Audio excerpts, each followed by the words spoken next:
Hello, I'm Kads, and welcome to today's video. I am back. For those who don't know, I was away for about a month on a work trip, but I'm back on the grind, or as a matter of fact, the grind has been going on this entire time underneath your noses. So let's talk about that. Let's talk about the things that you've missed on my account and the things that I just haven't had a chance to talk about. We're not going to go deep diving into all of these things, but just to kind of keep you guys in the loop of what I've been working on during this past month. So jumping back to the middle of August, this was around the time when the Kro'Khad fusion had come to an end. So if we scroll down, of course, you may have seen my post already on my community tab page, as I always do at the end of fusion, summarizing the delta of my supplies. But of course, Kro'Khad is done on my account. He is summoned, he's ready to go, and I will be testing him out. In fact, over the weekend during the returning stream, we're going to be testing him out with Packmaster Shack in Hydra. I've yet to run them together. Obviously, he's level 52, so I still need to work on his masteries.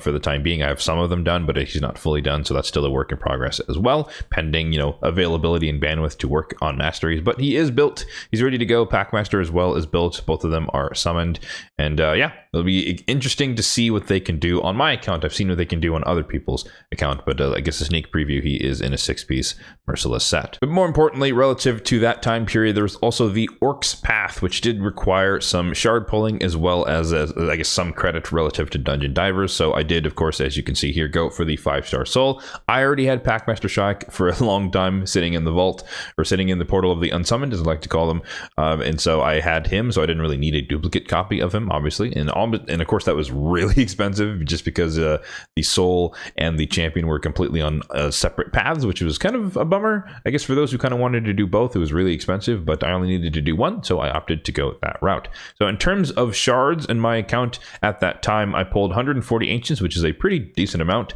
and I pulled 4 sacreds, and then of course I did some dungeon divers to get some of that credit for that, to minimize the amount of shards I had to pull. But way early on, I decided it wasn't worth it to drop 20 something sacreds or whatever. I think it was 21, 22 sacreds for the sake of getting a 5-star soul for a champion. Even though it's going to be, it should be pretty darn powerful, it just didn't feel worth that many sacreds. So I calculated how many I could, or a reasonable amount that I could do in ancients, and so 140 kind of fell out of that calculation. Obviously I could have done the entire thing with ancients, but I didn't want to do that either, and so 4 sacreds was kind of the remainder of what was required to get the 5-star soul. Unfortunately, we didn't get any luck there, so no legendaries, but I did end 50 ancient shards away from mercy, which will come into importance a little bit later. One thing that also occurred during this time period was there was some summon pool. I forget exactly which one now, because I didn't really write it down, but I think it was just your standard summon pool Sand Devil tournament, and I did work to get that, grinded the Sand Devil turn attack, I think it was at the time, and that didn't amount to anything either. Just got another epic. I believe it was a copy of a Delaja.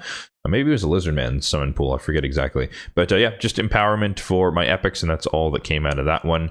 And then, as I hinted at before, since I was close to Mercy, there happened to be a convenient Ancient Shard POGO event, pull one, get one, as I like to call it. And so I, of course, invested in that. 50 away is within my threshold. My threshold being if I'm within 100 Ancients of hitting Mercy, that is procking Mercy, so that's like at least 120 Ancients towards Mercy, then it's worth it for me, because you're guaranteed to get 2 legendaries for the price of 1, and getting 100 up to 108, or spending up to 100 ancients to get 2 legendaries is about a 1 in 50 shot, which is a pretty darn good deal in my opinion. And so with that, I actually did manage to get 2 new champions on my account, so no duplicates for once, and just completely new champions. One of them is being used, or going to be used, and the other is just sitting in the vault.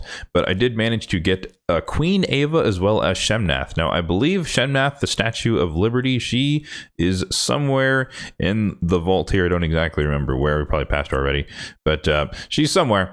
But yeah, no plans to use her. She is a decent nuker from what I have seen, but I have a lot of nukers on my account, so I kind of prioritize the ones that are important to me. However, Queen Ava is indeed going to be, or planned it to be used. So you can see a sneak preview here, I guess, of her kit or her build, but she's in a savage and a crit damage set, and she's not in my best gear, but she is in a decent savage set, and she's just basically a mini Mezamel as far as how I'm using her on my account. So I love block revive, somewhat not really underrated aspect of champions kits, but it's a lot easier to kill people or deal with people when their nukers cannot come back, and you can slowly deal with the supports afterwards. So I'm a huge fan of block revive. I like using Foley, I like using Mezimel, and I like using Queen Ava. She's been on my like tertiary desirable list for non-void legendaries, so I'm happy to have her. She is also working on masteries alongside Kro'Khad, but not quite done yet. I just definitely need to get to Helm Smasher, but I've definitely been using her. Typically my Mezimel is faster. I wanted them in a similar build as far as like, you know, relatively high speed and decent amount of damage alongside of it, but my Mezimel is a lot faster, so I typically use her since she can ignore Stone Skin to kill, you know, UDKs and other Force Affinity or Spirit Affinity nukers who are hiding under Stone Skin. And then I usually use Queen Ava as kind of like the cleanup afterward in order to kill like the Wukong or something who's not in Stone Skin or something else, or just some other support nuker who's on the team. So I usually run them together, but sometimes I run them separately. But this comes into place a little bit in Classic Arena, but mostly in Tag Team Arena. That's where I typically employ the double block revive single target strategy. So after that, there was also a boosted rates Soul Chase Altar of Souls thing going on there. I believe it was a 2x on 4-star to 6-star perfect souls just from mortal Soulstones, and that felt worth it to me. So, and more importantly, I should say, it was during a Soul Chase, which means you get rewarded for getting better things, which the odds are meant to help you do. So I always like that combination of boosted rates plus a Soul Chase. So I invested, I think it ended up being 150-ish, but my like ceiling was like, I'll drop 200 mortals and just see what happens, up to 200 mortals, see what happens. I believe it came out to about 150 at the end. I don't remember exactly, but regardless, my goal was just to get all the way out there to the legendary tome, which was at like 17 something or somewhere around there. But yeah, nothing monumental from that. Just got a few like onesie twosie stars souls there, maybe like a couple upgrades for some epics here and there, but nothing crazy. My wish list has not changed. It's still Marius for the time being, but obviously I'm still working to get him or get his souls from the Soul Merchant whenever they happen to pop up, or the Mystic Market, or the Soul Merchant. I think he's currently at 2 stars, and I'm trying to get him all the way to 6 eventually. I think Siphi right now is in line for the next 6-star for Intimidating Presence, but after that I'll be working on Marius to get him to 6-star, unless something magically happens from Soulstone summonings in the future. But yeah, Nishak is there, and then Queen Ava, she's new, but I did add her to that slot because, you know, similar to Mezimel, I want to maximize her damage, so ideally getting her to 4 stars would be nice, but I don't really intend to buy that from the Soul Merchant over time compared to the other champions who are a little bit more important on my account. But yeah, nothing monumental there, but 150 mortals down the drain, and we got some decent stuff, and I still have a ton ready to go for any event that might pop up for the next thing we'll talk about here. But yeah, 300 mortals, 17 immortals, plus an overflow of 47 immortals here in terms of coins, which I plan to use for, you know, essence and whatnot as need be. Or I could convert them into Soulstones, kind of depends on the circumstances. And then I do technically also have 10 Eternals in terms of coins, but again, kind of saving those up for the 6-star, 5-star, 6-star souls that I already mentioned. So speaking of big events in the game, of course, I have to mention this crazy, unexpected collaboration between Raid and the Teenage Mutant Ninja Turtles. So as a resident 90s kid, I definitely was not a huge fan, but I definitely was a fan of the Teenage Mutant Ninja Turtles when I was a kid growing up. Watched a little bit of the TV shows. I maybe had 1 or 2 of their games on like my Game Boy Color type deal, but you know, I enjoyed watching it more than playing it per se, so I don't have much of a recollection, especially of like the arcade games or anything way back, you know, the early 90s. Obviously that wasn't born yet, but yeah, it's not what I expected to see. Teenage Mutant Ninja Turtles, I don't know if they really fit in the universe, but they kind of made them fit, and I'm kind of, you know, I'm a fan of that. But we have the 4, obviously the main brothers. We have Shredder, of course, he's the event dungeon boss and also a Void Legendary Champion, and then you have April O'Neil, who honestly I don't remember being associated with them at all, but again, like I said, I wasn't the biggest fan way back in the day. However, if you were curious who my favorite one is, I was definitely a Leonardo fan. I think it was mainly like the weapon selection. I was just a bigger fan of the dual wielded swords, so it's not as much of him being like the leader of them and whatnot, you know, compared alongside Donatello and whatnot. But yeah, I was just a fan of the sword wielding. But anyways, in terms of events correlated with the Ninja Turtles, we obviously had the Mikey chase, so I did get him. Obviously he is free, he is chilling in the he's chilling in the vault alongside Shemnath, who I did manage to find. I forgot she has a 1-star soul, so there she is. But yeah, Mikey chilling I think he's a decent champion. You know, one of the things, or one of the many things about being in the end game is that, you know, you can get a free champion and they may or may not be useful. You can kind of see a lot of old fusions here and free champions that are just sitting there not really doing anything on my account just because I happen to not need them. That doesn't mean that they're necessarily bad. Some of them are, but a lot of them aren't necessarily bad, but it's just they're not useful to me on my account in the end game. They're just not what I need. But he is a decent champion, and of course I will use him if need be in the Curse City, Faction Wars, etc., stuff like that. But for now, he's chilling right there. I don't really need to worry about that. In terms of the, I guess we'll skip jump around here, but the event dungeon, I did work on it. There was some tournament, I think that was, or maybe the beginning of the Titan event, there was a tournament for Shredder's Wrath or whatever it's called. But so I did have to work up to stage 20 and build out a team. So I do have a stage 20 team. Let me know in the comment section down below if you want a deep dive on this particular composition. I'll run it really quickly, but it's pretty straightforward. It's a Whisper comp. We have a bunch of DPS to kind of set the table and do a little bit of damage, mainly to stay underneath the, I think, 20% cap when he starts to evade things, which is a really, really annoying passive to deal with as far as the boss is concerned. But I have a bunch of DPS, a little bit of HP burn. We have a Marius doing Marius things, but again, the key here is that everyone who sets the table for Whisper does a low amount of damage, and then she comes in and seals the deal with a massive 700,000 hit, which is fantastic. So yeah, there is that. In terms of the reward that we're not getting Pinpoint, which is really interesting to me, at least. We got a new set, and initially I was very disappointed alongside, you know, the rest of the community about the immutable stacks, meaning that you would have, you know, one stack would block, you know, one turn increase from lockouts. And yeah, they definitely went back before I even started the dungeon, which is kind of nice for me at least, but they went back in and reworked it. So now that one stack blocks the entirety of the increased cooldown effect, which is great and fantastic. So 2 stacks will block it twice, 3 stacks will block it thrice. I honestly don't really think most people in most situations need a 6-piece. It just seems, you know, are you really going to get locked out twice in a row before you react to it? I doubt it. So 4-piece immutable sounds really, really great. And honestly, it's a really nice, you know, 3-piece resistance speed set, which is kind of missing in the game. We have the righteous set, but you know, if you're like me, free to play, you don't buy the forge passes. You don't really have access to righteous. So I'm definitely looking to get some Chronophage 4-piece for my White Queen and Cora. That would be nice. A little bit of resistance and just having her have her skills protected and be able to, you know, revive a Narcisse or revive whoever, reset their skills assuming they were locked out. So that's kind of where my mind is going. But also some other people have mentioned stuff like Kymar, Prince Kymar, Yumiko, those type of champions in Chronophage, so that you are protected from lockout yourself, and then you can reset your allies, fully reset them in case of Kymar. So I might try to build like a 4-piece Pinpoint, 4-piece Chronophage Kymar, but these are long-term thoughts. I haven't farmed the event dungeon all of that much, but we'll see what falls out over the next few months whilst the dungeon is open. The next thing on my list to discuss was, of course, the Donatello fusion, which was started and completed during the entirety of my break. Once again, I did post about that one as well on my community tab page as far as the deltas of my supplies for that time frame, and I do plan to do the same thing for the Titan event. We'll come back to that. But yeah, Donatello, he is also complete. He is chilling right here in the portal of the unsummoned. Unfortunately for him, I don't have a use for him. Once again, just kind of like Mikey, he's probably, or I think he's a decent champion for a lot of people.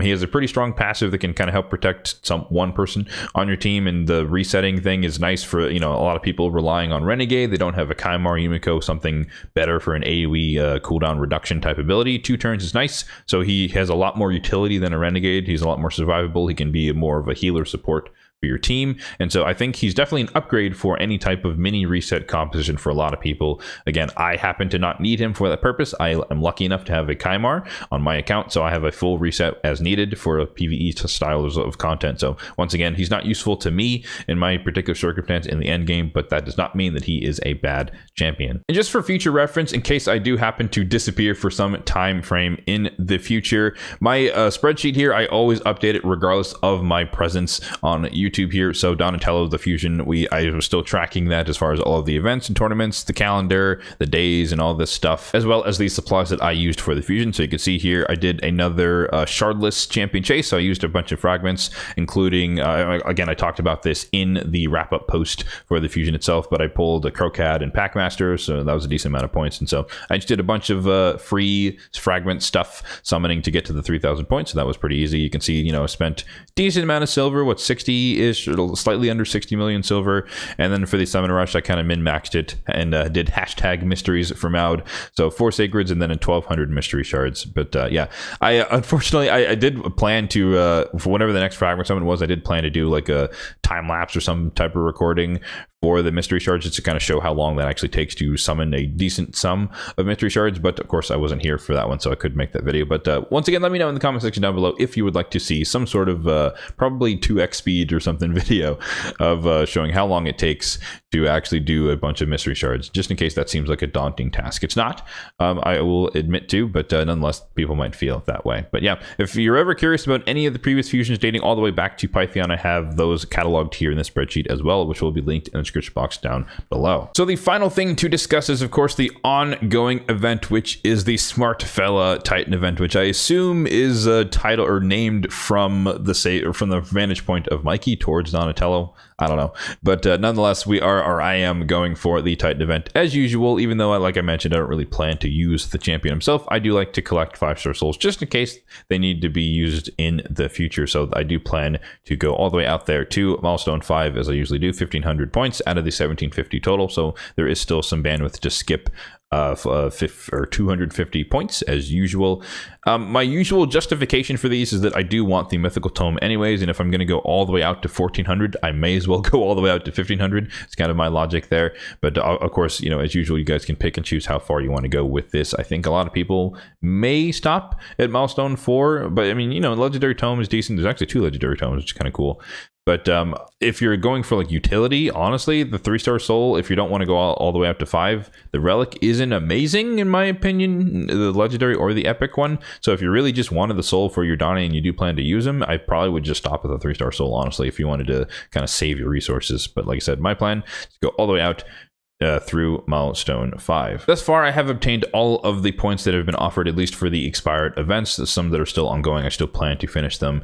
But yeah, I'm on track, I guess, is the main message there as far as getting all the way out to milestone 5 with some buffer. I'll decide near the end what events to skip. I'm anticipating there's going to be some Deck of Fate that I probably don't want to do and other stuff like that. But I like to pad things up in the beginning so I have flexibility more so towards the end, and I'm not really guessing and checking later or after the fact. But I guess the main thing to highlight here as far as what you have missed, there was 2x Ancients sometime recently for the purpose of getting this some Titan event points. So I did participate in that as well. I ended up pulling 60 Ancients during 2x Ancients, and I actually managed to reset my Mercy. I was just kind of, you know, it was already reset, of course, by the Ancient Pogo that I mentioned earlier, but I just got lucky in those 60 shards, and I happened to get Noct the Paralyzer, who was also a new champion. So 3 for 3 on new champions in the past month, but here he is. Don't really plan to use him. Maybe I'll use him. It kind of depends. Dark Elves faction crypt could be useful. He's tanky HP based. He has some poisons and a little bit of CC, but you know, the poisons will wake them up from the sleep, so I'm not sure how strong that actually is going to be. But yeah, he's just kind of sitting there waiting, and I'll see as I get back into grinding or trying to push a little bit in hard mode faction wars. We'll see if he comes into use. But once again, you know, he's on my account. He's ready to go if need to be, and at least currently there is no distinct need for his capabilities. And then since we're on the topic of shards, I guess the summon rush has already started as of this recording, and so you can see that there. It's a pretty standard thing that we've kind of seen in the past, but this is the summon rush that's usually associated with Titan events, although I mean it's just part of the normal weekend, to be fair.